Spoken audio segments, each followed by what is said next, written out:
Do you ever get nervous when talking with native speakers? Do you find yourself speaking very little while everyone else happily chatting? Do you freeze up and can't talk the way you normally do because you are overly nervous in English speaking gathering? Is there anyone else who struggled with those kind of things? This is exactly what I've been struggling with. I truly believe that once my English improved, this fear would disappear, but it didn't. Even after studying English for over 7 years, living in Canada, working, getting married internationally, and living my daily life here, I still have this fear when it comes to English. But I tried to figure out why I get so nervous and thought about what I could do to fix it, and then actually tried out a few ideas. And through that, I ended up finding 4 methods that really worked for me. By practicing these 4 methods, I've been able to lower the mental barrier I feel toward English quite a bit. Because of that, I've started going to more parties with friends and family and actually speaking up more than before.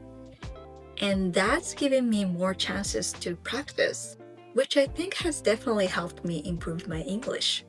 These 4 methods are really about getting to the root of how you feel, not just about studying English itself.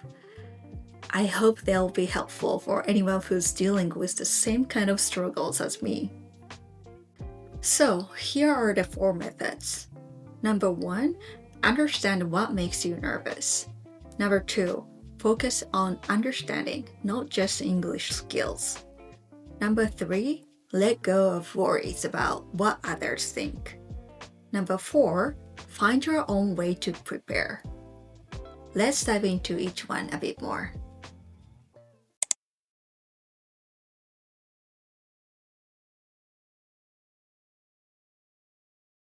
If you find yourself getting nervous when speaking English, have you ever stopped to think about why that happens and in what situations you tend to feel that way? Honestly, I didn't understand it at all first. I just thought I get nervous because it's English. But after looking closely at the situations where I felt nervous, I realized that there were clear patterns. Once you notice those patterns, you will be able to better understand how to address the issue. So the first step is to reflect on the specific situation that makes you nervous when speaking English. For me, I'm okay talking with people whose first language isn't English, but I get nervous when speaking with native speakers. And even then, I'm less nervous in one-on-one conversations than where I'm in a group. Next, think about why you feel more nervous in those situations. When I talk with people whose native language isn't English, I feel more relaxed because we share a similar experience. They understand what it's like to study and speak English as a second language. Somehow, I unconsciously lower my expectations, so I'm less afraid of making mistakes. But when I'm talking to native speakers, I automatically raise the bar for myself, and that's when the nerves kick in. By the way, this raising and lowering the bar is something I do all on my own. I have no idea what the other person is actually thinking. Also, even with native speakers, I get more nervous in group conversations than in one-on-one talks. That's because I don't want to disrupt the flow of the conversation, or I don't want to pretend I understand everything when I don't, and end up creating the awkward silence. Once you understand the root cause of your nervousness, the next step is to think about how to deal with it. Here are the methods that I use to overcome my nervousness. 1. Practice stopping myself from unconsciously raising and lowering the bar depending on whom I'm talking to. And 2. Practice asking for clarification when I don't understand something. Both of these focus more on managing my mindset rather than just studying English itself. Of course, my listening skill play a part in understanding conversations, but asking for clarification is something even native speakers do all the time. It's common in Japanese too, right? So practicing how to ask back was actually more effective for improving my conversational skills than just trying to boost my listening ability. I'm not saying that for core English skills don't matter. What I mean is that there's a mindset issue beneath those skills that you need to address first. If I had gotten into the right mindset, I would have started speaking English confidently much faster. I encourage you to really dig into when and why you get nervous speaking English. Doing this will help you find your own unique way to approach learning and speaking. You might be surprised that the root cause is not always about the 4 core English skills themselves.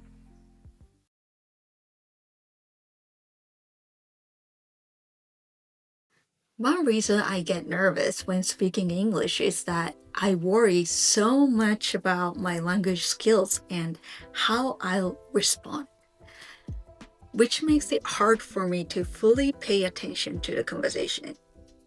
Saying it out loud, it sounds like just listen to the person, right? It's not that I'm not listening exactly. It's more like my brain gets caught up in thoughts like, what should I say about this? Or can I even say this in English?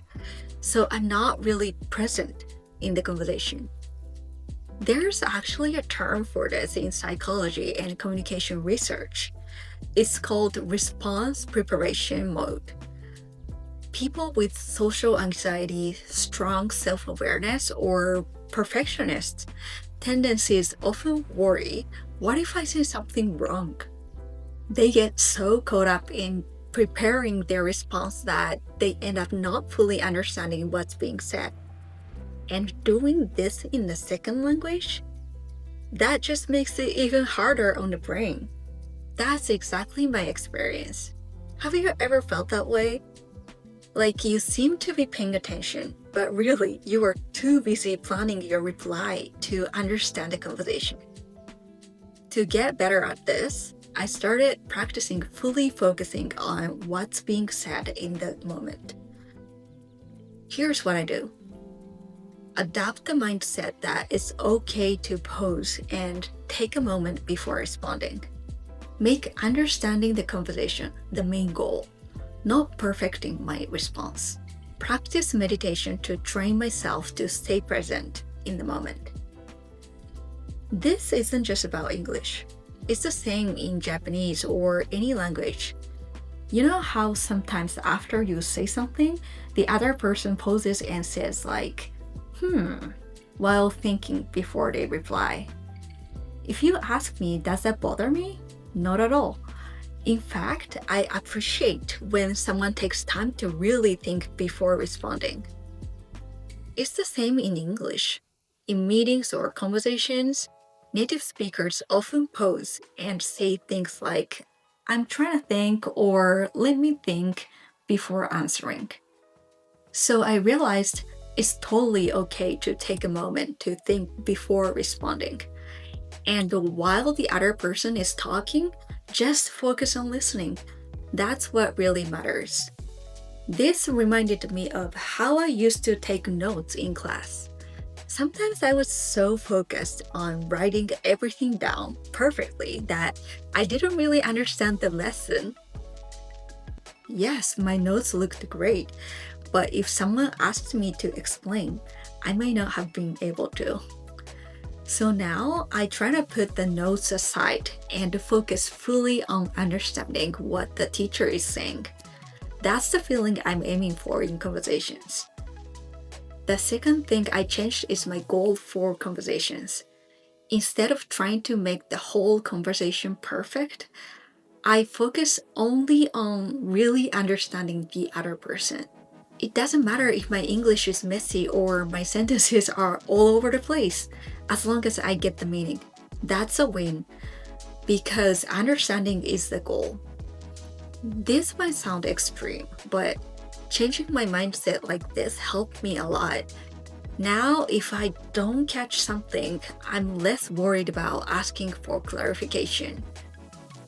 And if I make a grammar or vocabulary mistakes, I don't get down on myself as much. Why? Because I've achieved my goal just by understanding. My mistakes don't matter as much anymore. Also, by focusing on understanding, I get genuinely curious about the other person and ask more questions. That's helped me speak more naturally and participate more. People often say, English is just a tool. I've come to really believe that. What really matters is exchanging ideas and connecting with others. Lastly, about meditation. You might think, meditation for English? It's easy to get caught up in worries like, I'm not good enough, or why can't I do this? That's why training your mind to focus on the present moment without any distractions is so important. And meditation is perfect for that. I do just 3 minutes before bed, focusing only on my breathing and trying not to think about anything else. Thanks to that, I feel less anxious during conversations. Less, what should I say next, or what if I don't understand? Meditation has also helped me focus better on tasks instead of trying to multitask all the time. I started meditation to improve my active listening, but it's been helpful in many parts of my life, housework, work, and more. So I hope you'll give it a try too.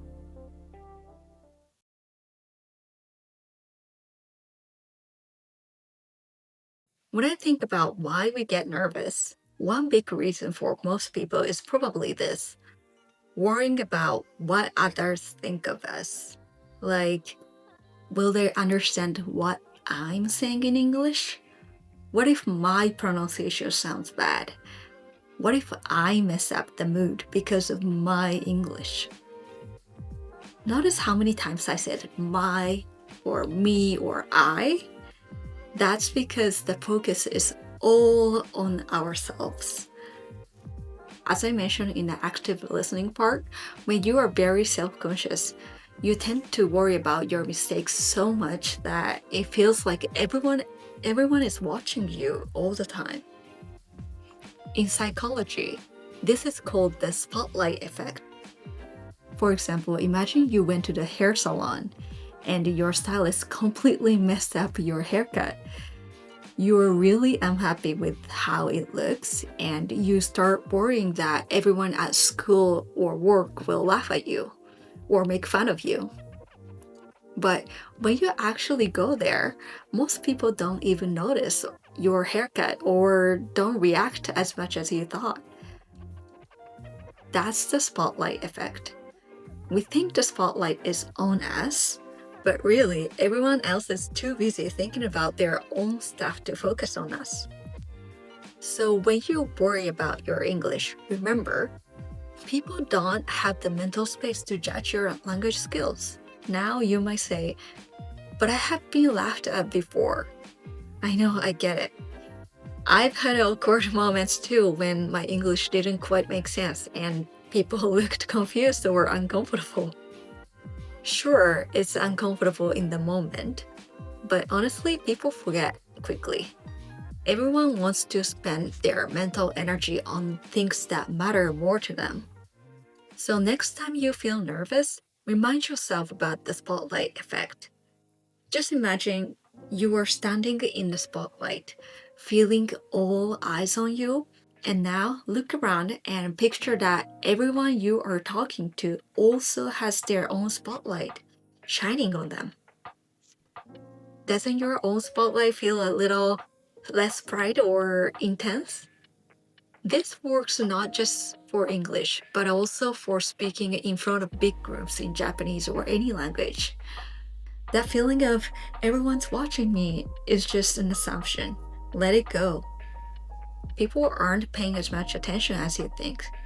So it's okay to make mistakes. Just relax. Another assumption to let go of is this: the person I'm talking to is paying as much attention to my English skills as I am. Because we are so focused on our own English, we tend to think others are judging us just as much. In Japan, it's common to hear people quietly comparing or judging each other's English skills. Maybe because we are self-conscious, we notice others' English and think they're judging ours too. Japanese people tend to be very serious about this. But in reality, when you talk with native speakers, they usually focus on what you are trying to say, not your English skills. Most people want to understand your message, even if your English isn't perfect. If you tend to get nervous, remember this. The most important thing is to clearly convey your message. Once your focus is on that, your worries about your English skills will naturally lessen. Since changing my mindset, I've focused more on expanding what I want to say rather than stressing about how I say it. The deeper your content, the better the conversation will be.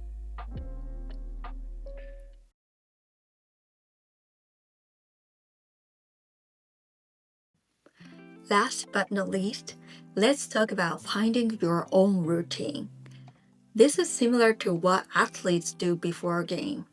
They have a routine that helps them calm their nerves and get focused. For English conversation, it's about discovering something you can do before speaking that helps you relax and feel ready. For me, it's shadowing. Before parties, meetings, events, or interviews, anytime I feel nervous, I always do shadowing. I pick the same video and the same part every time. Doing this brings my scattered thoughts back to the present moment and naturally boosts my motivation to use English more. But it doesn't have to be shadowing. Think about what helps you feel calm and focused right now. What gets you in the zone? What makes you want to speak more English? It could be shadowing like me, or talking to yourself, reading a page from a book, or even meditation like I mentioned earlier. Everyone's different. By having your own routine, you can prepare your mind before jumping into nerve-wracking situations. That way, you are more likely to perform with your usual English skills. Relaxed and confident. Give it a try.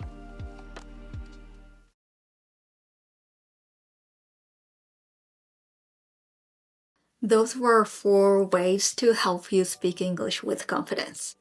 Of course, it's important to keep improving all 4 English skills: reading, writing, listening, and speaking. But before that, sometimes it's necessary to practice calming your mind. And that might be the key to speaking English confidently. If anything I shared today sparks a new way of thinking or helps you in some way, I'd be really happy. I'll keep making videos like this, sharing knowledge and tips about English from different angles. So if you're interested, please subscribe to my channel. I'll see you in the next video. Bye bye!